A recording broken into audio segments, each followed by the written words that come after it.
Welcome to day 2 of our Hongba caving adventure. After a good night's rest and a hearty breakfast, it was time to head back down into the cave. We had to scramble down a few rocks to get back down to the river, and after being wet all day yesterday, no one was really looking forward to getting back in the water. While we were waiting for the rest of the cavers to get down the rocks, Sarah took a moment to take a photo shoot with her new mascot from Thailand. Once everybody was ready, it was time to get back in the water and head back up the river into the cave. Cavers are fresh and ready to go. Into the crazy cave river. Sarah up there. Anyway, water's cold. This particular part of the cave had a lot more fast-moving water in the river than what we had experienced the day before, and we also had to use some extra caution climbing over the jagged rocks. We are in the marble section of the cave. A lot more marble here, a lot less limestone. These some really cool colors.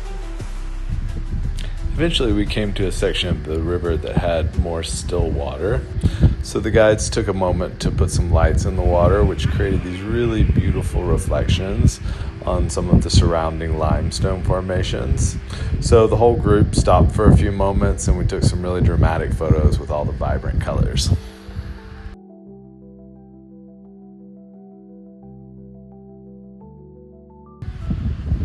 As we got deeper into the cave, we started to see more and more really unique and larger limestone formations that seemed to be flowing over some of the harder granite and marble rocks.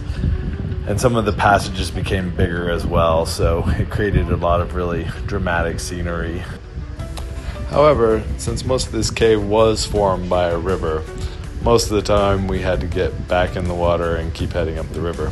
But along the way we did see some interesting formations and tried to keep ourselves entertained with some jokes. Into the Hongba cave. About an hour in. That's what Ba means. The cave that never shuts up. Sarah's looking a little wobbly. I think she drank too much whiskey last night. After a few hours of getting in and out of the cold water, we were relieved when the river started getting a little bit more shallow and some of the cave chambers started getting a lot larger with these really elaborate limestone formations that seemed to be flowing down from the ceiling. But a few times we got reminders of why we had to wear helmets in the cave.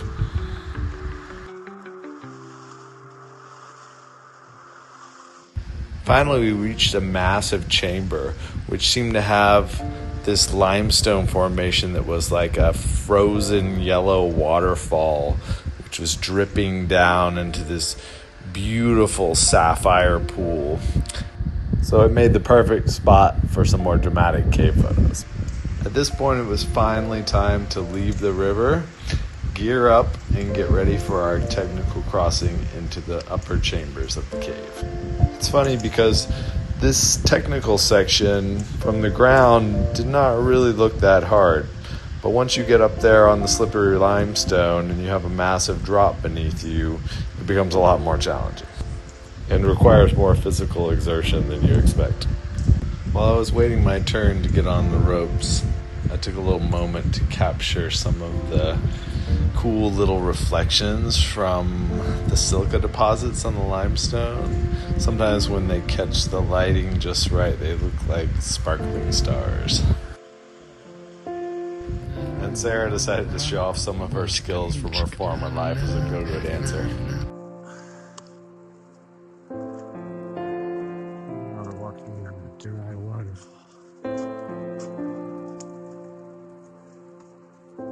The top part of the cave. The upper passage of the cave had areas where the water would flow a lot slower during certain times of the year. And this created these really amazing like dam structures out of the limestone as it would build up in these pools. But the most unique cave structures were still yet to come. Cave. What makes this cave unique? In the world of caving, Hang Ba Cave is considered by many to be unique due to the existence of some very unusual limestone formations that were discovered there. These strange-looking cone formations were actually caused by the combination of limestone mixing with mud to create these structures which are actually a lot more fragile than typical stalagmites and have not been found in any other caves. They created sort of a surreal atmosphere that reminded me of the egg pods from the Alien movie. This unique feature of the Hang Ba Cave marked the end point of our journey, so it was time to start heading back to the mouth of the cave. Iron formations. A cave.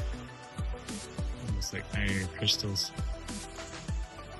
Now we're gonna descend on the ropes back down to the river.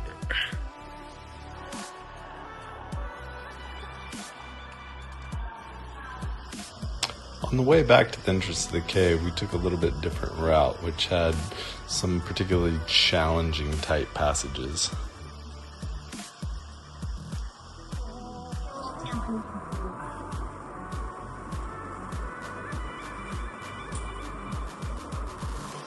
Oh no, you got those big old boobies slowing you down. Too many 7-Eleven Toasties.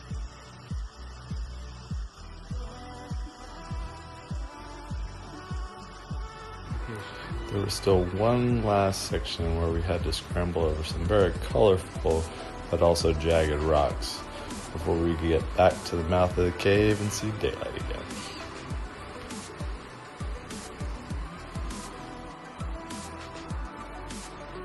Our final ascent out of Hang Ba Cave. 2 days adventure. Woo!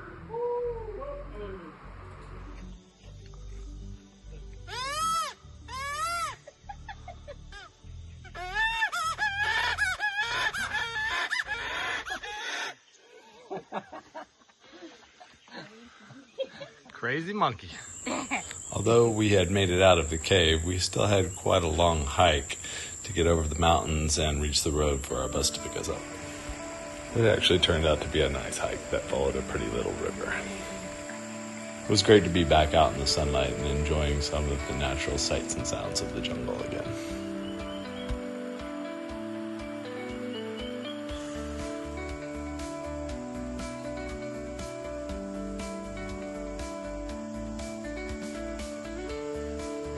Finally made it. Back to civilization. When we finally made it back to the pickup point, a lot of people decided to take a quick rest by the river. The drivers.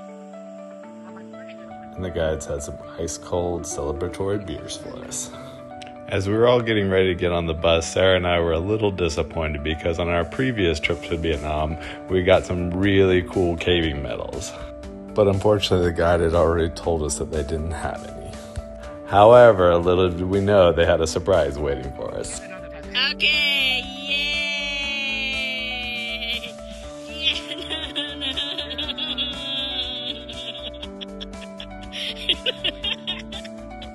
Yeah!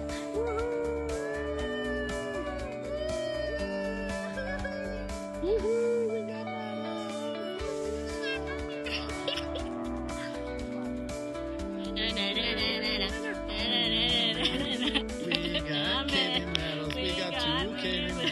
Needless to say, we're kind of dorks about getting caving medals.